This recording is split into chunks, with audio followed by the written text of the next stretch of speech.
खुलुमबाय आङो सिबिरानि ब्रह्म एसबी बड' निउज चेनेलाव नोंथांमोनखौ आरोबावहाय बरायनानै लाबाय जाय बिथांमोना सानसेयारि खौरां नायनो मोजां मोनो बिथांमोना आंनि बे एसबी बड' निउज चेनेलखौ साबस्क्राइब खालामनानै लानो हागोन मानो होननानै बुङोबा बे चेनेलनि गेजेरजोंनो जोङो सानफ्रोमबो सानसेयारि खौरांखौ फोसावो राजखान्थि समाजखान्थि आरो गुबुन आयदानि सायाव जोङो बे चेनेलनि गेजेरजों थार खौरांखौ फोसावो नोंथाङा जुदि खौरां नायनो मोजां मोनोबा बे चेनेलखौ साबस्क्राइब खालामनानै लानो हागोन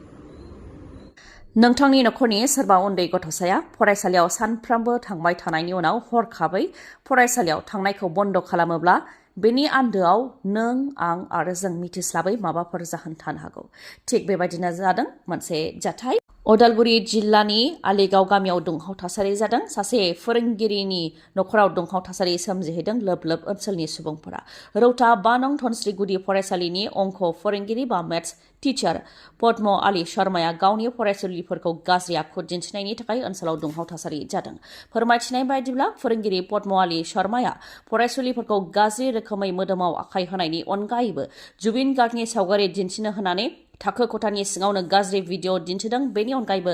गाज्रि सोदोबफोरबो बाहायो आरो बेबायदिनो सिगांनिफ्राय खालामबोदों फोरोंगिरिया थिग बेबायदिनो सासे फरायसुलियाबो दुथां फोरोंगिरिनि गाज्रि नोजोराव गोग्लैनो गोनां जादोंमोन बेनि उनावनो फरायसुलिया फरायसालियाव थांनायखौ बन्द खालामदों उनाव नखरनि सुबुंफोरा गथ'सानाव सोंनायाव गासै जाथाया सोराङाव फैदों बेनि उनावनो ओनसोलाव दुंहाव थासारि जादों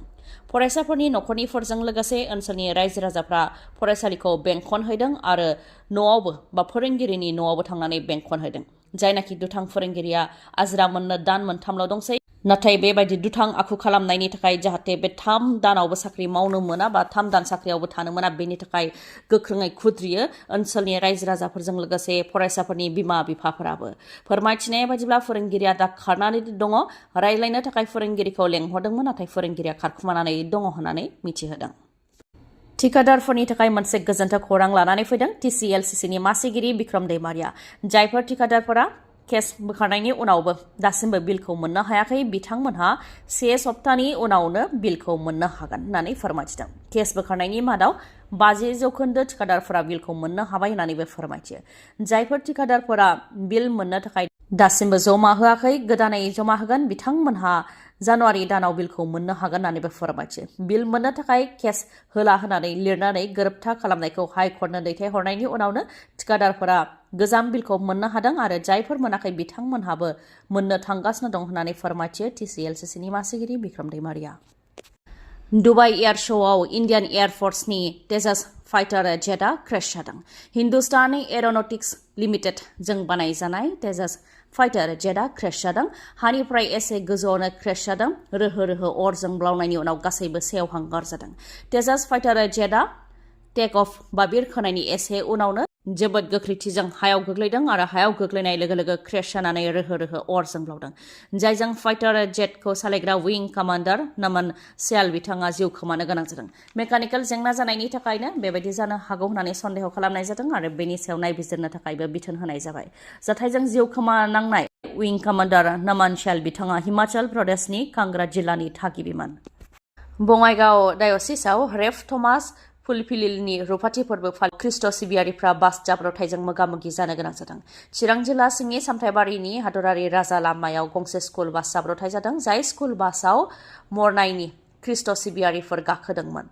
जाय बास जाब्रबथायजों गोबाङानो जोखोम जानो गोनां जादों खायफानिया खाफालाव खायफानिया आथिङाव खायफानिया खखाबाव बेबायदिनो गोबाङा जोखोम जानो गोनां जादों आइजोफोरजों लोगोसे उन्दै गथ'साफोराबो बे बास जाब्रबथायजों जोखोम जानो गोनां जादों बे जाथायनि अनगायैबो सनितपुरनि कनामुगाव मटरसाइकेलनि जाब्रबथायजों जायगायावनो 3 सुबुंफोरा जिउ खोमानो गोनां जादों गंनै मटरसाइकेलनि गेजेराव गोख्रोङै सौग्रावलायनायाव 3 सुबुङा जायगायावनो जिउ खोमानो गोनां जादों मुंफोरा मिराजुल इस्लाम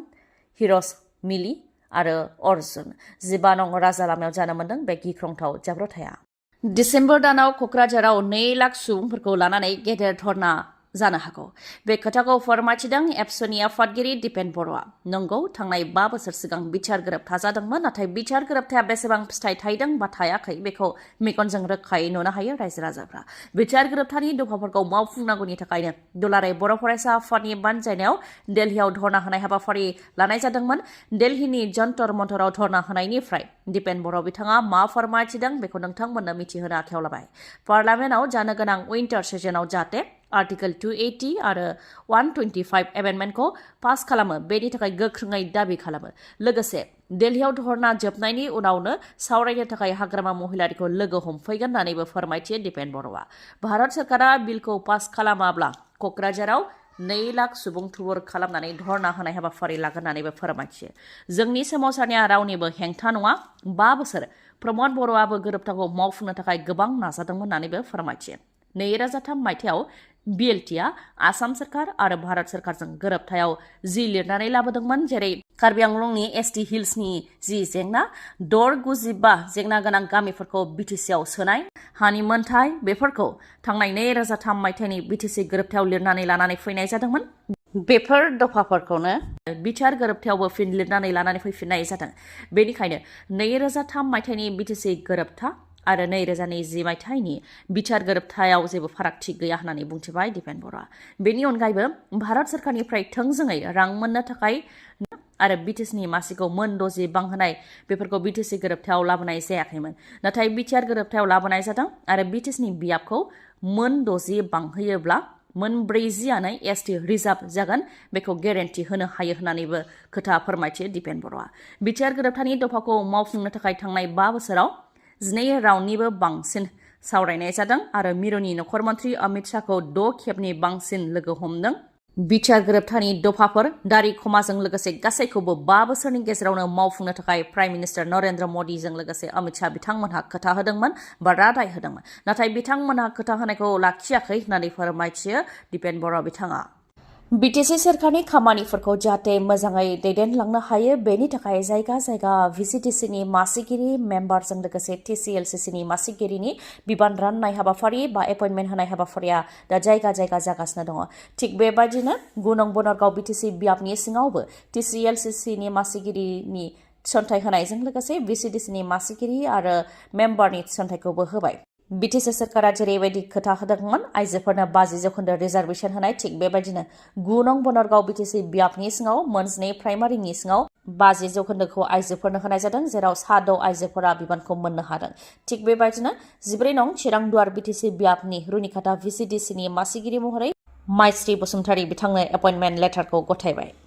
नोंथांमोननि थाखाय गोजोनथाव खौरां। बङाइगाव आइ हस्पिटालाव नोंथांमोनहा गोबां मेगननि डक्टरफोरखौ मोननो हागोन, जेरै डक्टर आशराफुल आलम, डक्टर मेघाली शर्मा, डक्टर रुमि दास बिथांमोनखौ मोननो हागोन। कम्पिउटारनि गेजेरजों केटारेक्ट सार्जारि खालामनायनि राहा दङ, जायनि गेजेरजों सुथेनाय गैयालासे, सानाय गैयालासे गोख्रैनो फाहामनायखौ मोननो हायो। असिटिनि गेजेरजों डायबेटिक रेटिनोपैथी, ग्ल'क'मा, हाइपारटेनसिभ रेटिनोपैथी, CSR आरो इन्जुरिखौ नायनो हायो। मेगननि गुबुन गुबुन जेंनानि फाहामथायखौ बङाइगावनि आइ हस्पिटालाव नोंथांमोनहा मोननो हागोन। बुकिंनि थाखाय 6900949900 बे जानबुं नाम्बाराव खौरां लानो हागोन। बङाइगावनि लवार आसाम हस्पिटालनि उल्था दिगाव थानाय बास स्टेन्डनि साखाथियावनो बङाइगावनि आइ हस्पिटाला। खौरांखौ जोबजासे खोनासंनायनि थाखाय गोजोन्थों। उननि समाव आरोबाव जों बेबायदिनो लोगो मोनफिनबावगोन।